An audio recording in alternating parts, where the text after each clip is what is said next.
Espero que bem, na graça e na paz do nosso Senhor Jesus Cristo. Hoje nós daremos continuidade ao novo assunto. Nós começamos no domingo passado a meditarmos no livro Graça que Transforma, de J.R. Brides, e hoje nós trataremos de mais um assunto, a graça, quem precisa dela. Graça, quem precisa dela. E antes de mais nada, vamos orar, vamos nos colocar na presença do Senhor e pedir a sua orientação para as nossas vidas e a capacitação para compreendermos os seus ensinamentos. Vamos orar. Senhor, mais uma vez nós nos colocamos na tua dependência. Nós necessitamos do Senhor, nós não somos capazes, ó Senhor, de compreender de forma correta e de praticar as tuas palavras se não for pela tua intervenção. Nós precisamos dessa intervenção do alto para que consigamos compreender, que sejamos iluminados, as nossas mentes, sejamos quebrantados, para que então, compreendendo, amando as tuas palavras, as vivamos de forma fiel. Ajuda-nos. Assim nós o pedimos em o nome de Jesus Cristo. Amém. A Bíblia ensina que temos uma dívida de pecado para com Deus. Essa dívida nós a obtivemos por conta de nossos pais, nossos primeiros pais, Adão e Eva, que pecaram contra Deus. Esse pecado contra o Senhor trouxe consequências terríveis para a humanidade. E, na verdade, esse pecado nós não temos como pagar, é impossível para nós pagarmos. Por outro lado, ensina também que o próprio Deus cancelou essa dívida. Então nós tínhamos uma dívida que era impossível para nós pagarmos, mas o próprio Senhor, ao qual nós ofendemos, contra quem nós pecamos, Ele providenciou o cancelamento dessa dívida que nós, seus filhos, tínhamos para com Ele. O pecado que nós tínhamos, o Senhor, em Cristo, o pagou. Nós podemos ver isso em Romanos 3, 22 a 24. Justiça de Deus mediante a fé em Jesus Cristo, para todos e sobre todos os que creem, porque não há distinção, pois todos pecaram e carecem da glória de Deus, sendo justificados gratuitamente por sua graça, mediante a redenção que há em Cristo Jesus. Também nós podemos ver em Romanos 6, versículo 23, porque o salário do pecado é a morte, mas o dom gratuito de Deus é a vida eterna em Cristo Jesus, nosso Senhor. Então compreendemos que o salário da morte é o pecado. Sem Cristo nós estamos perdidos, porque essa dívida é impagável para nós. E somente foi capaz de realmente cumprir tudo que era necessário e, sendo inocente, morrer por aqueles que eram culpados. Uma avaliação bíblica da graça é necessária. A graça não é um preenchimento do que nos falta para cancelar o pecado e alcançarmos a salvação. Jesus não nos dá uma ajudinha para nós alcançarmos a salvação. Ele nos concede gratuitamente a salvação. Nós não fazemos nada, nós não somos capazes de auxiliar, de dar ajuda, de complementar. Isso é um absurdo. Biblicamente nós vemos constantemente nos falando que uma vez que nós éramos totalmente pecadores, totalmente mortos em nossos delitos e pecados, e morto não fala, morto não anda, morto não reclama, morto não se move, morto não faz nada. E nós estávamos mortos em nossos delitos e pecados, espiritualmente mortos. E o Senhor nos deu vida. Ele nos concedeu vida. Nele nós obtivemos vida. Então, o que a Bíblia nos ensina não é que nós não somos bons o suficiente para alcançarmos a salvação e por isso precisamos de um complemento da graça. Mas nós precisamos entender que a graça nos foi concedida, então, e que ela, se ela for mal compreendida, nós podemos não entender o que é o Evangelho de fato. Porque o Evangelho são as boas novas, as boas notícias da salvação em Cristo Jesus. Se essas boas notícias não são consideradas da forma correta, nós não entendemos. Isso pode ser decorrido da falta de entendimento, da compreensão correta de quem é Cristo, do que realmente Ele fez, do que nós recebemos dele de fato, que não foi alguma coisa que nós merecíamos e Ele pagou, mas Ele nos concedeu, sendo nós imerecedores. Para vivermos pela graça, então, é preciso sabermos que a graça é salvadora. O que é a graça salvadora? Há duas razões para isso, então. A graça salvadora é o pressuposto básico de toda a vida da graça. Então, a graça salvadora, a graça salvífica, da salvação, ela, se nós compreendemos, as demais características da nossa salvação, o alimentar da nossa salvação. A graça é sempre a mesma na salvação, na santificação, ou seja, é um dom imerecido. Em toda a nossa vida, tudo que somos, tudo que temos, é graciosamente concedido por nosso Senhor Deus. Nós não viemos com nada, nós não trouxemos nada para essa vida. Nós viemos nus e nus sairemos desse mundo. Na verdade, o Senhor deu tudo que somos, tudo que temos, a nossa vida, a salvação, tudo é procedente das graciosas mãos do nosso Senhor. A oferta de graça de Deus. O Evangelho é oferecido aos que não têm dinheiro nem boas obras. Isaías 55, versículo 1. Todos vós, os que tendes sede, vinde às águas, e vós, os que não tendes dinheiro, vinde, comprai e comei. Sim, vinde e comprai sem dinheiro e sem preço, vinho e leite. Esse texto nos fala então da noção de graça. É de tomar aquilo que é necessário, mesmo sem ter os recursos, mas que lhes é concedido de forma gratuita. O Evangelho não é oferecido aos que não têm dinheiro suficiente. A graça de Deus não é oferecida, a salvação não é oferecida quem não tem suficiente capacidade para ser salvo. Não. A salvação é oferecida àqueles que não têm condição nenhuma de serem salvos. Romanos 3, 22. Mais uma vez, né? Justiça de Deus mediante a fé em Jesus Cristo, para todos, sobre todos os que creem, porque não há distinção. Não há distinção. Não há distinção entre pessoas. Não há o rico, o pobre, o letrado, o iletrado. Não existe. A questão de diferenças raciais, não existe isso. Para Deus, não há acepção de pessoas.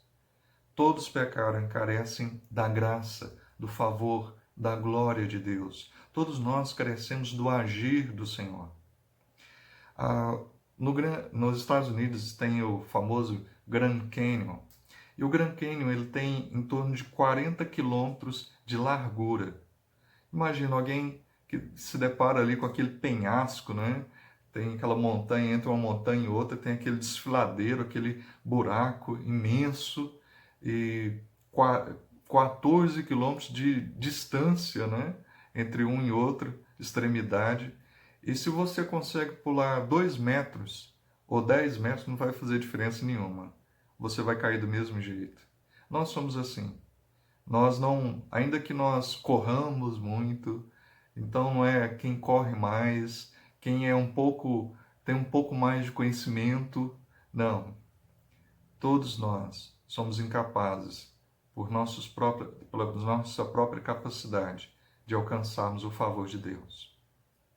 Quando Deus salva, Ele tira da morte, Ele mesmo nos transporta para a vida. João 5:24. E em verdade vos digo, quem ouve a minha palavra e crê naquele que me enviou, tem a vida eterna. Não entra em juízo, mas passou da morte para a vida. Colossenses 1,13, Ele nos libertou do império das trevas e nos transportou para o reino do Filho do seu amor. Em Cristo nós temos essa vida, em Cristo nós temos essa vida eterna, uma vez que cremos nele, na obra que ele efetuou em nosso lugar.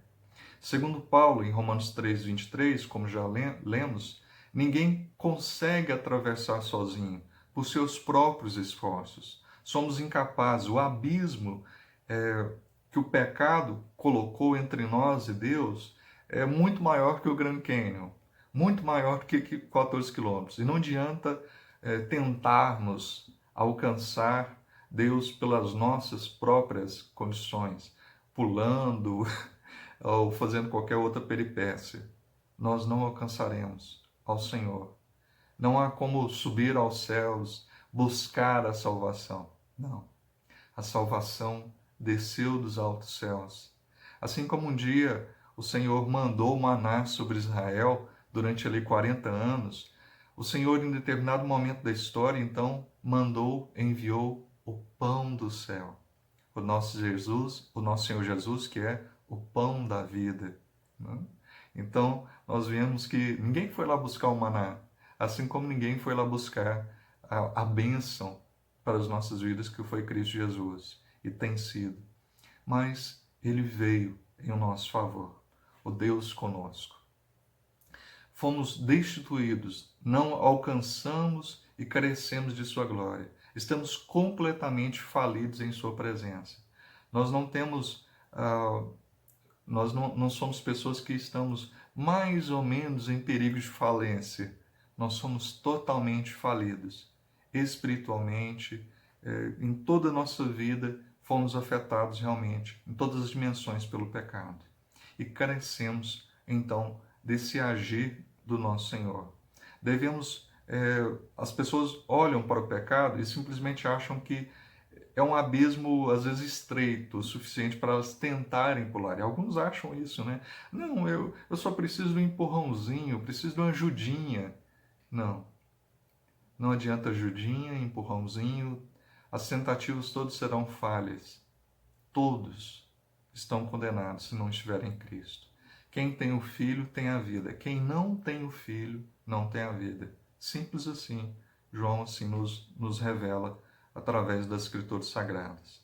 Todos acham que seus esforços são moeda corrente, moeda de troca com Deus. Então, eu vou ser uma boa pessoa, porque se eu for uma boa pessoa, Deus vai me dar um lugarzinho lá no céu. Não. Não é assim que funciona. Nós somos pecadores. E o pecado faz separação entre nós e Deus. Ponto. E nós, por conta dos nossos pecados e delitos, ainda que nós falhemos em uma vírgula, em um tio da palavra, da vontade do Senhor, nós já erramos em tudo. Nós já somos totalmente pecadores, condenados e merecedores do juízo. Em nós mesmos, nós estamos condenados. Por nossas próprias obras, nós estamos condenados. Obras humanas não conseguem levar ninguém à salvação. E, na verdade, as motivações do coração do homem não são para a glória de Deus. As motivações são outras. São de chamar a atenção, dos aplausos dos homens, de se sentirem bem consigo mesmas, mas não buscam a glória de Deus. Lucas 18, versículo 9 a 14, propôs também essa parábola a alguns que confiavam em si mesmos, por se considerarem justos e desprezarem os outros. 2 homens subiram ao templo com o propósito de orar, um fariseu e o outro publicano. O fariseu, posto de pé, orava de si para si mesmo, desta forma: Ó Deus, graças te dou, porque não sou como os demais homens, roubadores, injustos e adúlteros, nem ainda como este publicano. Jejuo 2 vezes por semana e dou o dízimo de tudo quanto ganho. O publicano, estando em pé, longe não ousava nem ainda levantar os olhos para o céu, mas batia no peito, dizendo: Ó Deus, sê propício a mim, pecador. sê propício a mim, pecador. As pessoas acham que são basicamente boas, mas Paulo afirma que todos somos maus. Romanos 3, 10 a 12,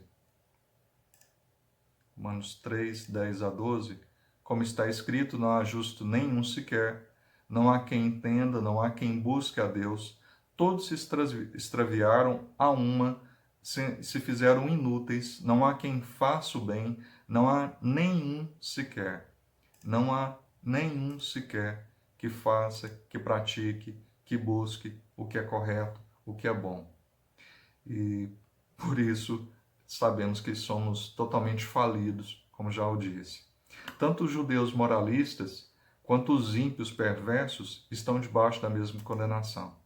Então, aquele que acha que pelas suas atitudes, pelas suas práticas, eu canto na igreja, eu dou meu dízimo, minha oferta, por isso eu estou salvo. Eu vou de vez em quando na igreja, eu faço minhas leituras bíblicas, eu oro. Não. Quem tem Cristo tem a vida. A salvação não é pelo que fazemos, mas pelo que Cristo fez e faz em nós. Ou temos o Filho ou não temos. Ou temos o Senhor como Senhor de nossas vidas, cremos nele como Senhor de nossas vidas, como Salvador, como Deus encarnado, como aquele que está vivo à destra de Deus o Pai e que tem total soberano controle sobre tudo e todos, ou não. Ele é Deus, somente Ele é Deus. Devemos crer.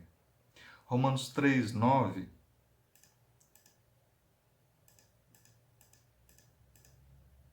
Que se conclui, temos nós qualquer vantagem? Não, de forma nenhuma, pois já temos demonstrado que todos, tanto judeus como gregos, estão debaixo do pecado. Então, quer judeus, quer gregos, ou seja, os judeus que conheciam, que tinham a palavra em suas mãos, ou aqueles que não tinham, que não conheciam a palavra, todos eles eles necessitavam da graça, do favor de Deus. Não era por mérito ou demérito. Não é porque eu não sou um judeu, porque eu não tenho certas práticas litúrgicas que eu serei condenado, ou porque eu exerço certas práticas litúrgicas que eu serei então salvo. Não.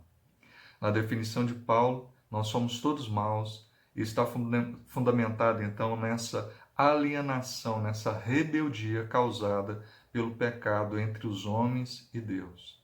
Então essa rebeldia, essa alienação, esse total desprezo foi gerado por conta do pecado.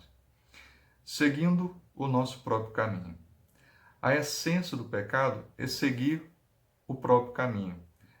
Isaías 53, verso 6. Todos nós andávamos desgarrados como ovelhas, cada um se desviava pelo caminho, mas o Senhor fez cair sobre ele a iniquidade de nós todos. Cada um fazia o que dava na cabeça.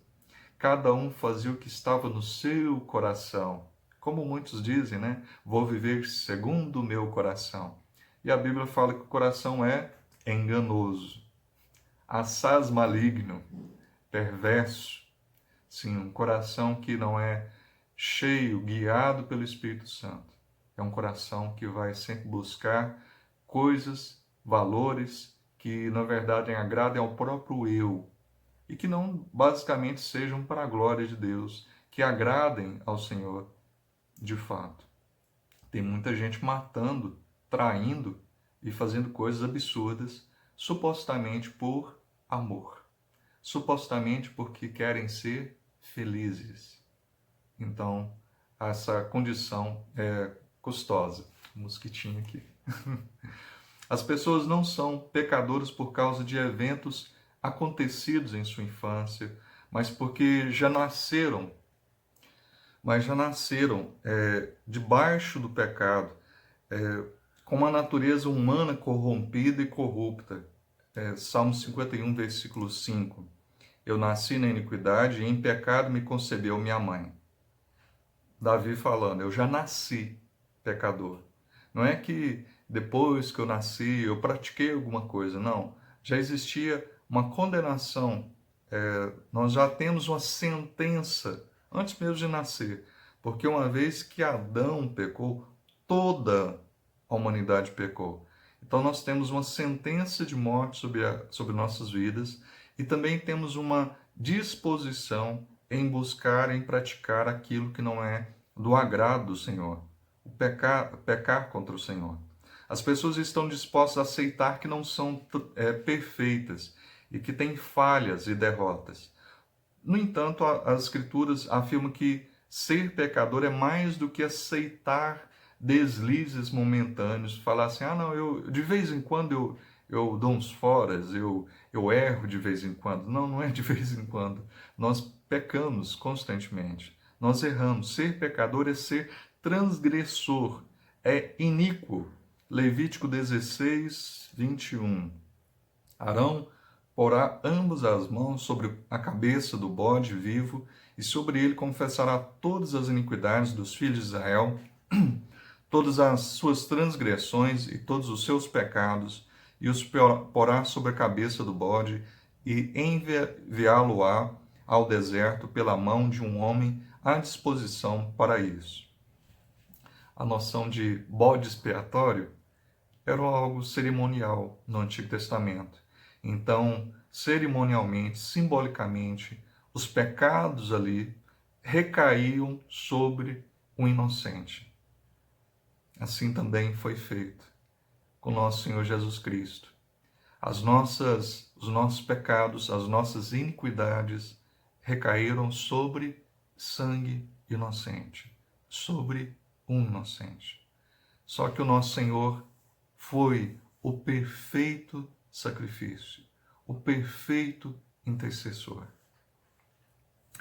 Desprezar a palavra de Deus, muitos nós vemos assim também, 2 Samuel 12, versículo 9 e 10, pois desprezaste a palavra do Senhor, fazendo o que era mal perante ele.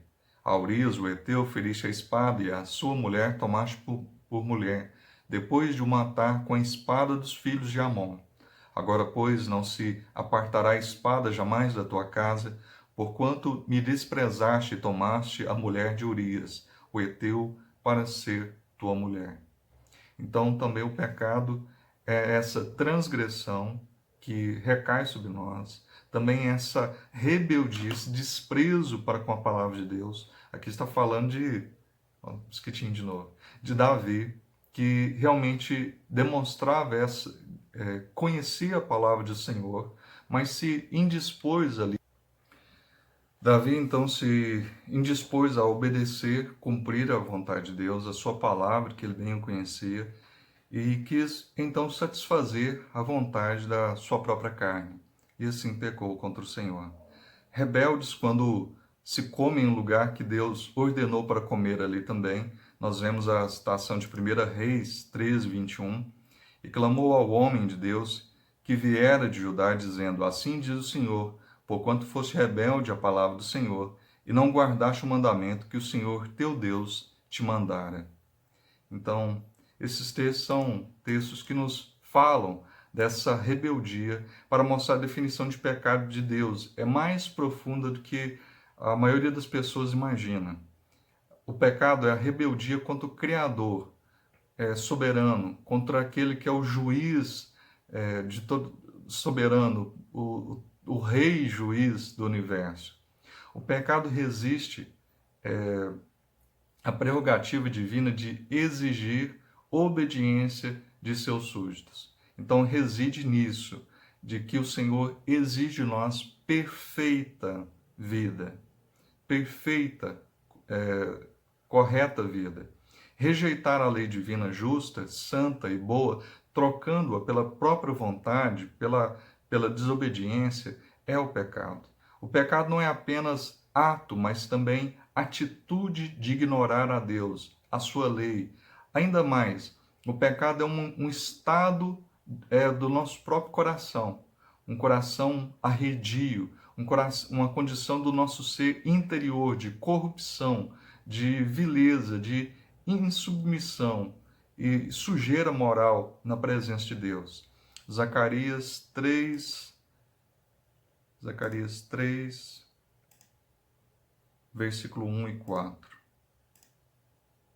Deus me mostrou o sumo sacerdote Josué, o qual estava diante do anjo do Senhor, e Satanás estava à mão direita dele, para se lhe opor. Mas o Senhor disse a Satanás: o Senhor te repreende, ó Satanás. Sim, o Senhor, que escolheu a Jerusalém, te repreende. Não é este um tição tirado do fogo? Ora, Josué, trajado de vestes sujas, estava diante do anjo. A sujeira da roupa do sacerdote Josué fala da corrupção que acompanha a culpa, porque somos culpados, os nossos atos são corrompidos. Há uma poluição, uma sujeira, uma vileza. Estamos sujos pelo pecado, como quem traja roupas sujas, roupas imundas, como maltrapilhos. E o Senhor foi misericordioso para conosco, nos vendo ali num estado de pobreza, cegueira, loucura. Éramos pobres, cegos, nus e loucos, realmente arredios para com toda a sabedoria de Deus. E o Senhor foi favorável, o Senhor foi ao nosso encontro. Por sermos culpados e corrompidos, precisamos de perdão e de purificação. 1 João, capítulo 1, verso 9. 1 João 1, 9. Se confessarmos os nossos pecados, Ele é fiel e justo para nos perdoar os pecados e nos purificar de toda injustiça.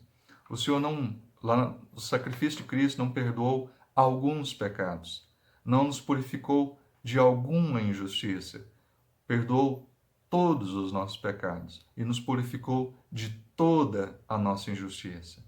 Nós somos livres de toda culpa em Cristo Jesus. Nós somos purificados de todo pecado em Cristo Jesus. Não ficou nenhum pecado para nós pagarmos com nossas boas obras ou nossas ações, não. Nós praticamos o que é bom, não para sermos salvos, mas nós somos salvos. Por isso devemos praticar aquilo que agrada ao Senhor. Nós não praticamos obras para sermos salvos, mas uma obra foi praticada. A obra salvífica, a obra perfeita, a obra salvadora de Cristo foi feita, realizada. E uma vez realizada, nós somos salvos.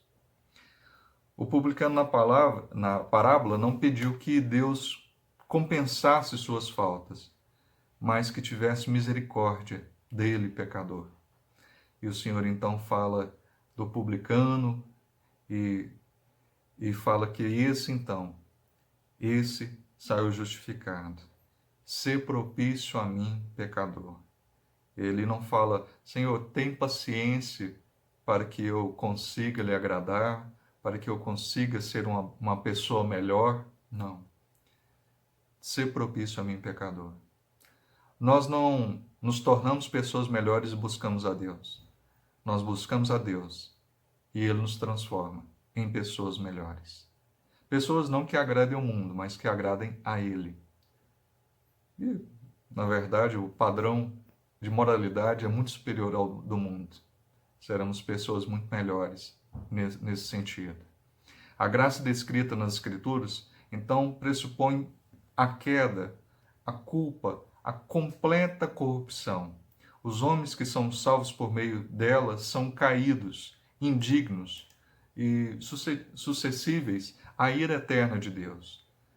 Nós éramos passíveis da cólera, da ira, do juízo, e realmente esse juízo é eterno. Nós merecíamos o inferno. Diante da graça, nós não somos apenas não merecedores, mas somos pessoas que de forma alguma realmente merecíamos. Não só apenas não merecedores, mas somos mal merecedores, infelizmente, pois não só não merecemos a graça, mas o que merecemos mesmo é a condenação e o inferno. Nós, então, vemos a questão da misericórdia e da graça. Aquilo que nós merecíamos era o inferno. O Senhor não nos deu. Então, misericórdia, Ele não nos dá o que merecíamos, o inferno. Graça, Ele nos concede o que nós não merecíamos, o seu favor. E vemos que pessoas e mais pessoas que questionam isso, que acham injusto. Todos mereciam o inferno. Todos. E o nosso Senhor Deus, em sua infinita graça, bondade, amor, misericórdia, movido pela sua livre vontade, quis salvar alguns, mediante a morte do seu Filho Jesus. E outros, reprová-los e demonstrar que Ele é um Deus santo, santo, santo, e que o pecado, sim, é punido, que a injustiça, sim, é punida. Respondendo à graça. Responder à graça como se ela fosse apenas um complemento ao que falta de nossas boas obras para alcançarmos o céu é uma resposta totalmente equivocada a Deus, como nós já vimos. Mas a maioria das pessoas entende e vive a sua vida cristã dessa forma. Elas acham que o Senhor Jesus as salvou, que deu um empurrãozinho, que as colocou no caminho, que agora elas vão conseguir terminar a jornada cristã, que agora para frente, até quando morrerem, que então farão por merecer, que estão construindo sua mansão celestial, mandando tijolinhos lá para construir a mansão celestial. Isso são coisas absurdas. Pai já, Senhor Jesus, quando foi subir aos céus, ele fala: vou à frente para preparar-vos morada. O Senhor já nos preparou moradas. Morada eterna que nos aguarda. Quem precisa da graça? Todos nós precisamos da graça. Todos nós. Desde o mais fraco até o cristão mais ativista, que esteja mais ali cheio de energias e trabalhando, todos precisam da graça. Nenhuma boa obra tem qualquer valor na presença de Deus. Nem os nossos méritos, nem os nossos deméritos. Não é as nossas boas obras e também não é as nossas obras más. Na verdade, ela nos considera totalmente sem mérito e incapazes de fazer qualquer coisa para obter a salvação, a bênção de Deus. Graça pressupõe, então, que nós não temos nada em nós, mas nós necessitamos do Senhor, por favor. A graça deixaria de ser graça se Deus fosse obrigado a concedê-la diante de qualquer mérito humano. Receber o que se merece é justiça e não graça. Ela não é dada por mérito e nem retirada em função do demérito, da falta de mérito. A medida da graça é unicamente a infinita bondade e a rica misericórdia, o intenso amor e o soberano propósito divino. João 3,16, João 3, versículo 16, nós já conhecemos, porque Deus amou o mundo de tal maneira que deu seu Filho unigênito para que todo o que nele crê não pereça, mas tenha a vida eterna. Efésios 2, 4 a 8. Efésios 2, 4 a 8. Mas Deus, sendo rico em misericórdia por causa do grande amor com que nos amou, e estando nós mortos em nossos delitos, nos deu vida juntamente com Cristo. Pela graça sois salvos. Pela graça sois salvos. E juntamente com Ele nos ressuscitou e nos fez assentar nos lugares celestiais em Cristo Jesus, para mostrar nos séculos vindouros a suprema riqueza da sua graça em bondade para conosco, em Cristo Jesus. Porque pela graça sois salvos mediante a fé, e isto não vem de vós, é dom de Deus. A graça não vem de nós, não é movida por alguma coisa em nós, feita por nós, praticada por nós, mas é dom gratuito de Deus. Deus nos concede. De todos os ângulos, a graça sempre será graça e sempre maravilhosa graça. Enquanto estivermos apegados à autojustiça, confiança nas próprias aquisições espirituais, não estaremos vivendo na graça. Pela graça e da graça. Não dá para ficarmos com um pé na graça e outro nas obras. E Paulo repreende muitos nesse sentido, que não poderiam, se alguém tenta ser justificado por obras, já está desprezando a obra de Cristo e por isso já está condenado. Porque se nós desprezamos a salvação pela graça em Cristo, tentando nos justificar por obras, nós estamos desprezando a obra do Senhor e por isso estaremos perdidos. Porque somente um nos concedeu o caminho e é o caminho, Cristo. Cristo é esse caminho que nos concede livre acesso a Deus o Pai. Em Cristo, o véu do santuário foi rasgado, nos dando ali o livre acesso. Abraham Bolt afirmou: as tentativas de completar o que foi iniciado pela graça revelam o nosso orgulho e ofendem ao Senhor, mas não podem promover o nosso benefício espiritual. Então, aplicando para as nossas vidas, conhecer corretamente o ensino sobre a graça é extremamente necessário e útil para nós usufruirmos, para nós realmente nos beneficiarmos dos benefícios das sortes espirituais. Deus não se baseia em nós para aplicar a sua graça, mas somente em si mesmo. Uma livre vontade. O que moveu Deus não foi nós, mas Ele mesmo, sendo um Deus de amor, um Deus de graça. Ele nos concedeu salvação por meio do seu Filho. Um grande abraço, Deus abençoe e até a próxima oportunidade, se assim o Senhor nos permitir. Até lá. Tchau, tchau.